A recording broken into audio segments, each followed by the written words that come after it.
Saya Muhammad Afiq Aziz bin Ibrahim, memegang kad matrik D20201941125. Saya akan menerangkan cara-cara memegang baton sebelum memulakan larian.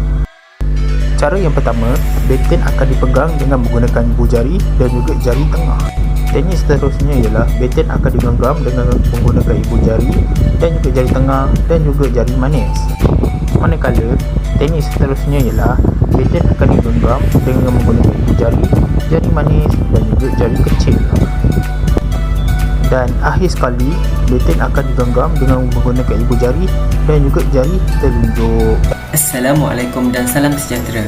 Saya Ahmad Ifandi Zakaria bernombor matrik D20201094846 akan membantangkan mengenai gaya selang-seli cara padang. Yang pertama adalah cara pertukaran baton selalunya dilakukan dengan pergerakan ke bawah. Ianya kurang sesuai untuk 4x100 tetapi ianya sesuai untuk 4x400. Pelari yang akan menerima baton mengusirkan kepala dan bahunya ke arah baton. Seterusnya adalah hulurkan tangan kanan ke belakang, biarkan tangan lurus dan tidak bergerak. Tapak tangan hendaklah menghala ke atas dalam kedudukan yang terbuka.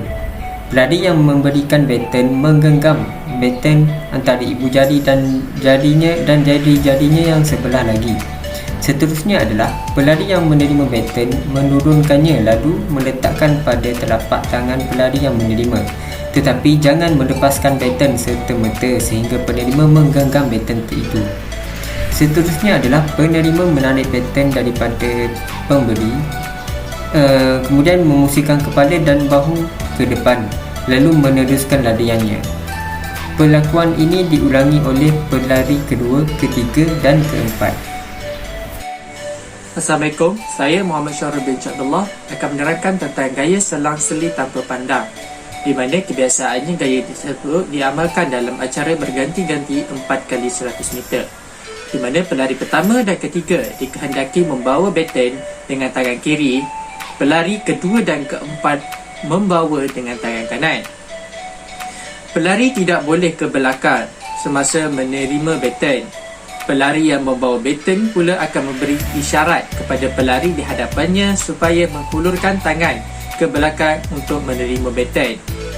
Pelari yang menerima baton pula ketika melihat ke hadapan menghulurkan tangan kanannya ke belakang, di mana jari-jari dalam kedudukan rapat dengan ibu jari terbuka serta membentuk huruf V. Sentiasa luruskan tangan dan jangan menggoyangkannya.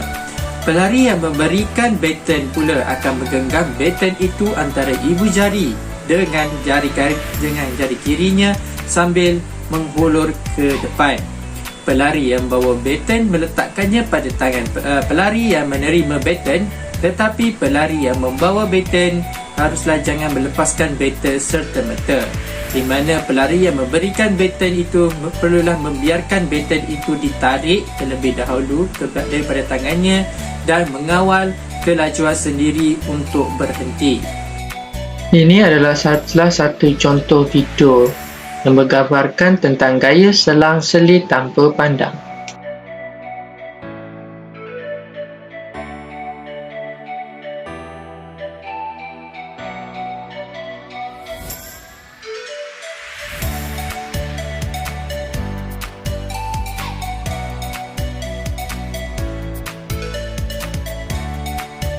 Itu sahaja daripada saya bagi gaya selang-seli tanpa pandang.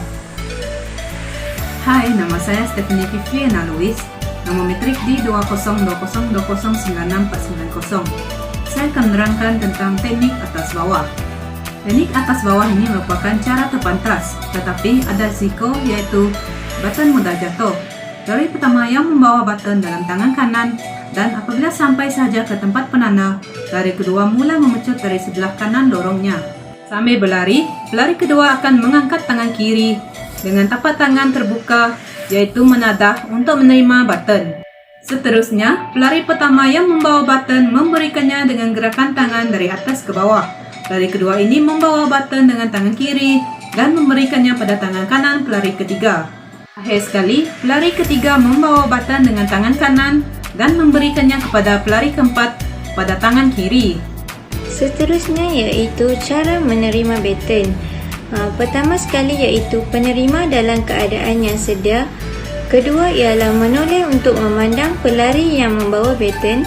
Ketiga iaitu berlepas dengan pantas sebaik sahaja pelari membawa baton sampai di tanda. Bagi gaya tanda pandang, jangan menoleh ke belakang semasa berlari. Keempat iaitu hulur tangan lurus ke belakang apabila mendengar syarat dari pelari yang sedang membawa baton. Kelima iaitu pegang baton dengan erat di bahagian pangkalnya. Cara memberikan baton. Yang pertama, kepatasan larian harus dikekalkan semasa pemberian baton.